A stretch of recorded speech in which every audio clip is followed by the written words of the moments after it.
Assalamualaikum warahmatullahi wabarakatuh.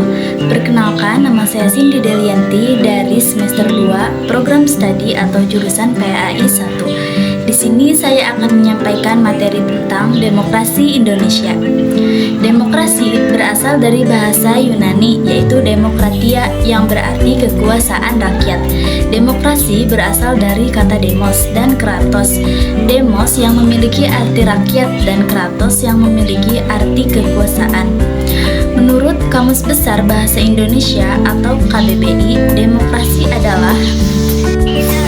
Demokrasi adalah gagasan atau pandangan hidup yang mengutamakan persamaan, hak dan kewajiban, serta perlakuan yang sama bagi semua warga negara. Konsep dan perkembangan demokrasi di Indonesia. Yang pertama yaitu konsep demokrasi Indonesia. Nah, konsep demokrasi di Indonesia ini didasarkan pada prinsip-prinsip Pancasila yang merupakan dasar negara. Demokrasi Indonesia mengakui hak asasi manusia, kebebasan berekspresi, serta prinsip persamaan di hadapan hukum. Konsep ini tidak hanya terbatas pada aspek politik, melainkan juga mencakup nilai-nilai sosial, moral, dan kebersamaan. Pancasila sebagai pandangan hidup juga mencerminkan semangat gotong royong dan sikap saling menghormati, menciptakan landasan moral bagi masyarakat Indonesia. Dengan demikian, konsep demokrasi di Indonesia mencakup dimensi politik, sosial, dan budaya yang mengedepankan nilai-nilai keadilan, persatuan, dan kebebasan. Yang kedua yaitu perkembangan demokrasi di Indonesia. Perkembangan demokrasi di Indonesia ini telah mengalami evolusi signifikan, khususnya sejak era reformasi pada tahun 1998 yang mengakhiri pemerintahan otoriter Orde Baru. Nah, berikut ini adalah gambaran-gambaran tentang perkembangan demokrasi di Indonesia. Yang pertama yaitu pada era reformasi pada tahun 1998. Yang kedua yaitu pemilihan umum pada tahun 1999. Dan yang ketiga yaitu pemilihan presiden langsung pada tahun 2004. Yang keempat, pergeseran kekuatan politik. Yang kelima, pembentukan lembaga anti korupsi. Yang keenam, kesulitan dan tantangan. Yang ketujuh, pemilihan umum pada tahun 2014 dan 2019. Yang kedelapan, peran media sosial. Yang kesembilan, reformasi birokrasi.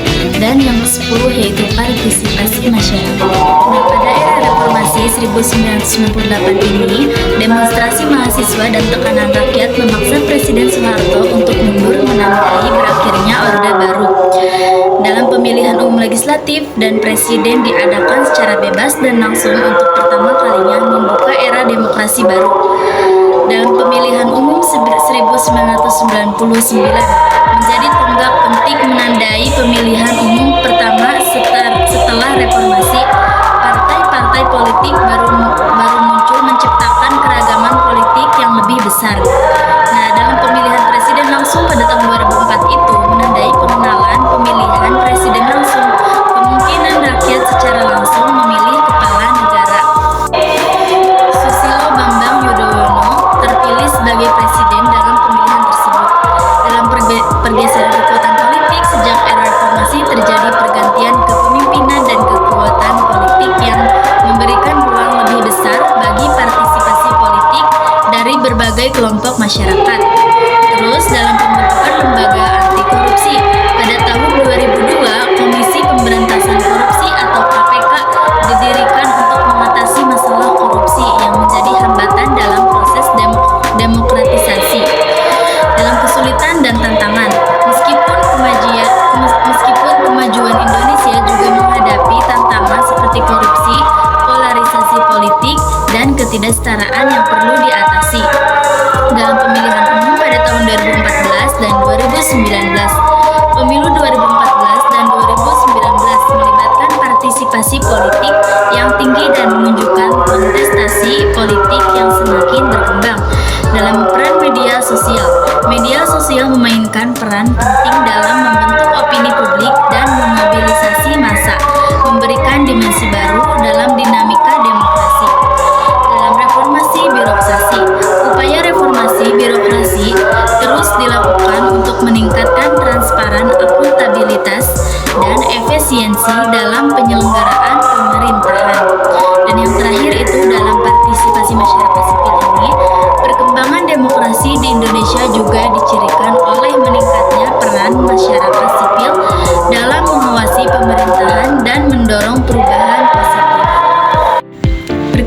demokrasi sebagai pandangan hidup.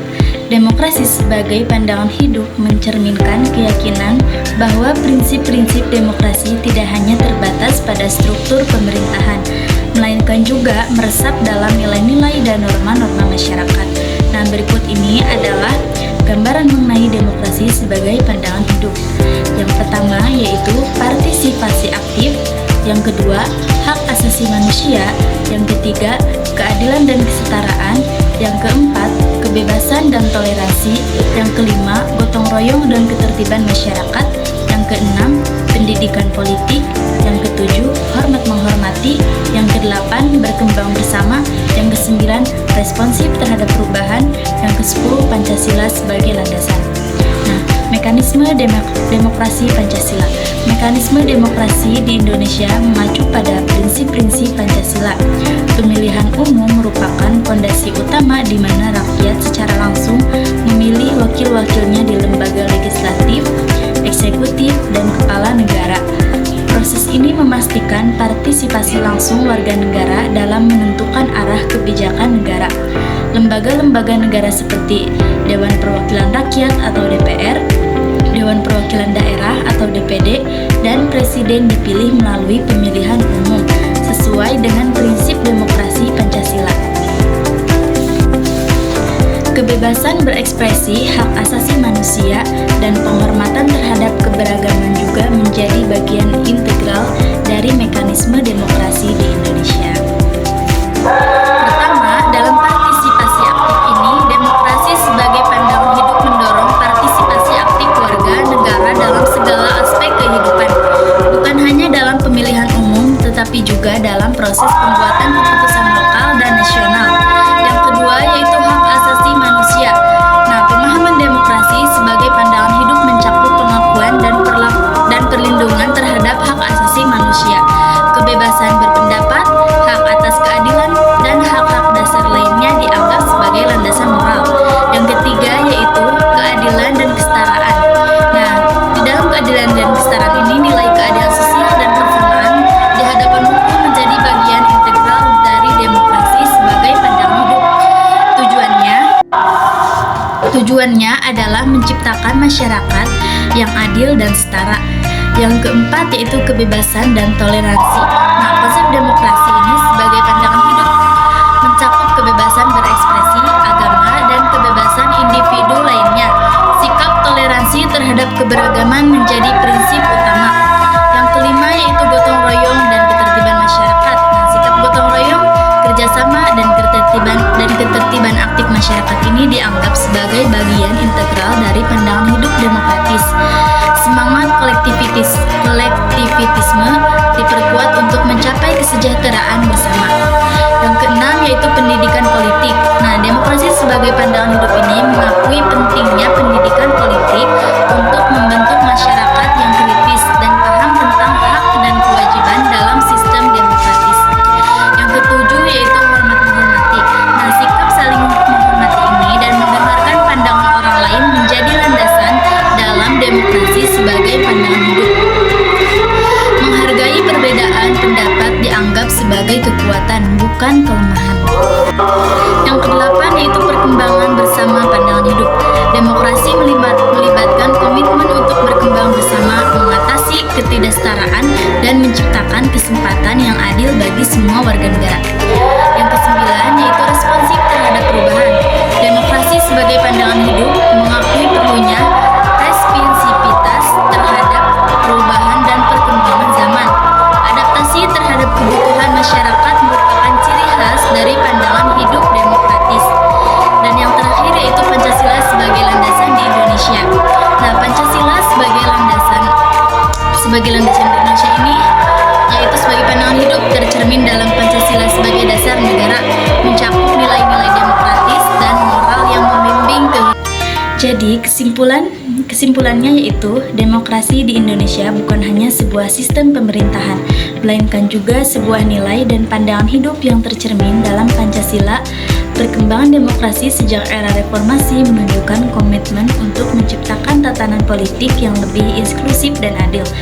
Dengan demikian, mekanisme demokrasi Pancasila terus menjadi landasan untuk membangun Indonesia yang demokratis dan berkeadilan. Mungkin hanya itu materi yang bisa saya sampaikan.